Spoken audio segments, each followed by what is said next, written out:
Well, this being Valentine's Day, we are taking a journey to a place known as the heart of Nevada. It even has love as part of its name. Yeah, the town of Lovelock in the northern part of the state. It promotes itself with heart-shaped insignia, but is best known for an attraction well off the beaten path, one that is not exactly romantic.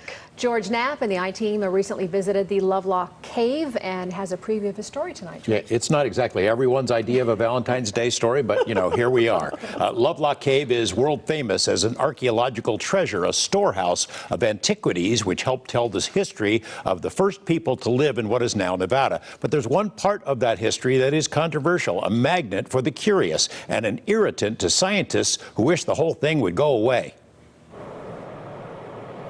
The Great Basin of northern Nevada is stark and beautiful, but was a much different place thousands of years earlier. Back then, most of the region was covered with water, the massive Lake Lahontan, a bounty of resources that allowed the earliest Americans to thrive for centuries. Remnants of those long-ago cultures are preserved and displayed in collections around the world and in museums closer to where they were found. The Humboldt Museum in Winnemucca is home to ancient tools and technology, as well as animals now extinct that once roamed the basin.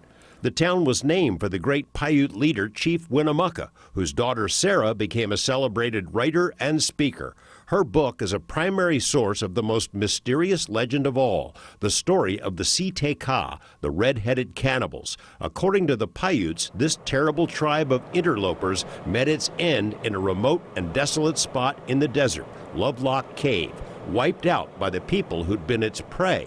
Curators at the Humboldt Museum don't like to talk about the legend, but if one travels down the road a bit to the heart of Nevada itself, Lovelock, the locals who run the Marzin House Museum know all about the cave and the legend. Of the people who come in to the museum to see the artifacts and things that you got here, how many of them are interested in the story about the red-headed giants?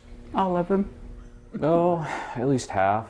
Archaeologists tend to scoff at tales of giants in Nevada or anywhere else, but there is evidence and testimony to support the story about red-headed cannibals living near Lovelock Cave. They were a different culture that was here, that was probably eradicated at that time. My Indian friends tell me they were cannibals, that they set traps, and they said the best part to eat were the thighs.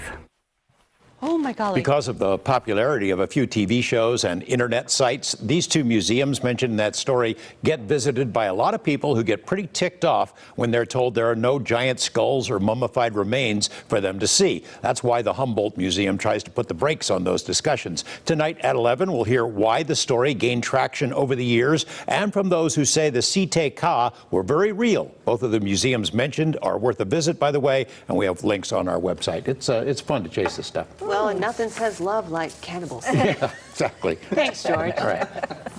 Thanks for planting that seed for Valentine's Day.